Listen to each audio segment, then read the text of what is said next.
സാറേ, ഈ തെരഞ്ഞെടുപ്പിൻ്റെ അവസാന ഘട്ടത്തിൽ BJPക്ക് വളരെ മുന്നേറ്റമുണ്ടാക്കുവാൻ പാലക്കാട് കഴിഞ്ഞിട്ടുണ്ട്. നാമെല്ലാം വിചാരിച്ചത് സന്ദീപ് വാര്യർ പാർട്ടി വിട്ടതോടെ BJPക്ക് പാലക്കാട് മണ്ഡലത്തിൽ വലിയ തിരിച്ചടി ഉണ്ടാകുമെന്നാണ് പ്രതീക്ഷിച്ചത്. പക്ഷേ അത് വിപരീതമായാണ് സംഭവിച്ചിരിക്കുന്നത്. സന്ദീപ് വാര്യരുടെ ഈ കോൺഗ്രസിലേക്കുള്ള ചാട്ടം അത് BJPക്ക് ഗുണകരമായിരിക്കുകയാണ്. കൃഷ്ണകുമാർ അവസാന ഘട്ടത്തിൽ വലിയ മുന്നേറ്റം ഉണ്ടാക്കിയിട്ടുണ്ട്. ഈ BJP അണികളിലെല്ലാം ഒരു ഐക്യപ്പെടൽ ഉണ്ടാക്കി. അതിനാൽ തന്നെ അവർ ഒത്തൊരുമയോടെയാണ്, നേതാക്കൾ ഉൾപ്പെടെ വിഭാഗീയത മറന്ന് ഒറ്റക്കെട്ടായി മുന്നോട്ട് പോകുന്നത്. ഈ അവസാന ഘട്ടത്തിൽ കൃഷ്ണകുമാറിന് ഗുണകരമാകുമോ? ഇതിനകത്ത് ഇപ്പം മണ്ഡലത്തിൽ CPM-നെ അങ്ങ് മാറ്റി നിർത്തുക. അവരില്ല, അവരും കൈവിട്ടിരിക്കുക. സരിനും അങ്ങ് മടുത്തു. UDF ഇപ്പോൾ കഠിനാധ്വാനം ചെയ്തുകൊണ്ടിരിക്കുക. കാരണം അവർ ആദ്യ സമയത്ത് അവർക്ക് ഒരു ആളും ആരവവും വലിയ ഇതായിരുന്നു. രാഹുൽ മാങ്കൂട്ടത്തിൽ ജയിച്ചു എന്ന് അവർ തന്നെ പ്രഖ്യാപിച്ചു. ഷാഫിയേക്കാളും തെറ്റിയാലും അവിടുത്തെ യഥാർത്ഥ മത്സരം ഷാഫിയുടെ മുഖവും രാഹുൽ മത്സരിക്കുന്നു. ഷാഫി കാൾ ഭൂരിപക്ഷം കൂടുതൽ നേടിയിരിക്കും എന്നുള്ള രീതിയിൽ അവർ കോൺഗ്രസ്സുകാർ പ്രഖ്യാപനവും നടത്തി. പക്ഷേ ഇപ്പോഴവരുടെ നില തിരിഞ്ഞിരിക്കുകയാണ്.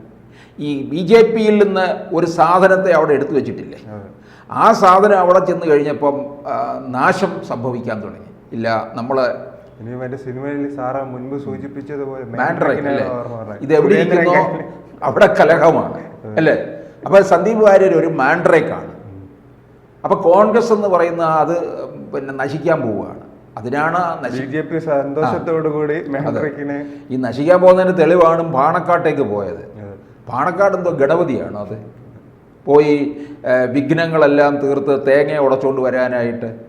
അത് അവിടെ ചെന്നില്ല. അതിനു മുമ്പ് പിണറായി വിജയൻ പറഞ്ഞു, ലീഗിൻ്റെ സ്വഭാവം എടുത്തിട്ട് പറയുകയും ചെയ്തു. ഇതെല്ലാം കൂടെ കൊണ്ട് സൗകര്യമായി. CPM-ഉം ഗുണം പിടിക്കത്തില്ല, കോൺഗ്രസ്സുകാരും തീർന്നു എന്നുള്ളതാണ്.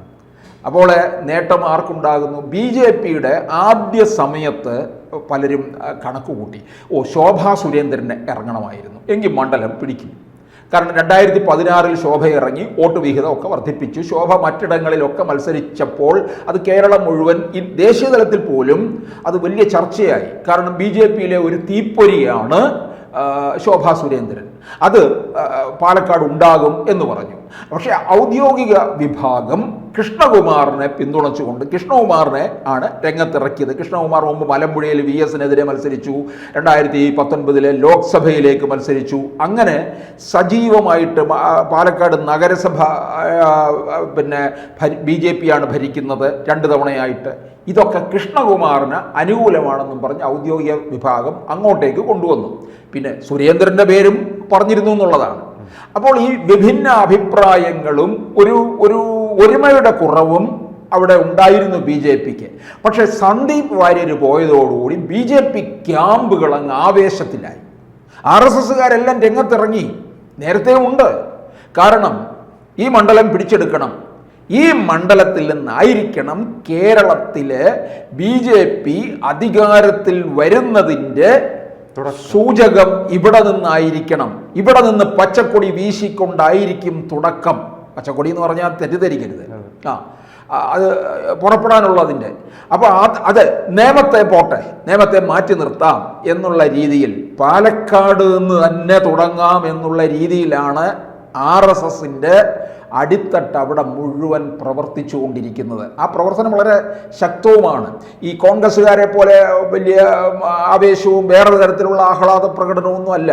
അവർ വർക്ക് ചെയ്യുകയാണ്. കൃഷ്ണകുമാർ ആയാൽ പോലും കൃഷ്ണകുമാർ അവിടെ ജനസമ്മതനാണ്. പഴയ കാര്യമാണ് ഓർമ്മ വന്നത്. ഈ ഹരിയാന തെരഞ്ഞെടുപ്പിൽ വോട്ടെണ്ണൽ ആരംഭിച്ചതും കോൺഗ്രസുടെ ലഡു വിതരണം ആരംഭിച്ചു, പടക്കം പൊട്ടിക്കുന്നു. 11 മണിയായപ്പോൾ ഈ ലഡുവെല്ലാം എങ്ങോട്ട് പോയെന്നൊരു അത് ഈ മുമ്പൊരിക്കല് BJP-ക്കും പറ്റിയിട്ടുണ്ട്.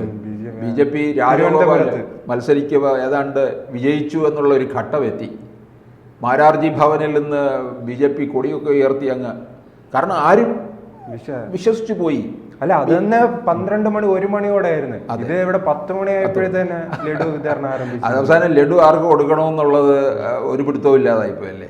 അപ്പം ഇതുപോലെ പക്ഷേ തീരദേശം എണ്ണിയപ്പോൾ തിരുവനന്തപുരത്ത് അങ്ങ് മറിഞ്ഞു എന്നുള്ളത്. അതുകൊണ്ടാണ് ഇത്തവണ രാജീവ് ചന്ദ്രശേഖർ 25,000 വോട്ട് വരെ ലീഡ് എത്തിയപ്പോഴും BJP-ക്കാർ അങ്ങനെ ലഡു ഒന്നും വിതരണം ചെയ്തില്ല, അങ്ങനെ നിൽക്കുകയായിരുന്നു മുൾമുനയിൽ തന്നെ. പക്ഷേ കോവളം പാറശാല, ഏറ്റിങ്കര അവിടെ എണ്ണിയപ്പോഴാണ് തിരിഞ്ഞു തുടങ്ങിയത്. ഏതാണ്ട് 15,000 വോട്ടിൻ്റെ ഭൂരിപക്ഷത്തിലാണ് ജയിച്ചത്. പക്ഷേ അത് പിന്നെ ഒരു വിജയിച്ചതിന് തുല്യമാണ് രാജീവ് ചന്ദ്രശേഖരൻ. കാരണം പിന്നെ അത് അത്രയും വോട്ട് പിടിക്കാനായിട്ട് അദ്ദേഹത്തിന് സാധിച്ചല്ലോ. ഒരുപക്ഷെ നേരത്തെ ഇറങ്ങിയിരുന്നുവെങ്കിൽ അദ്ദേഹത്തിന് മണ്ഡലവും കൂടുതൽ പരിചയം, അദ്ദേഹത്തിനെയും പരിചയം കിട്ടും.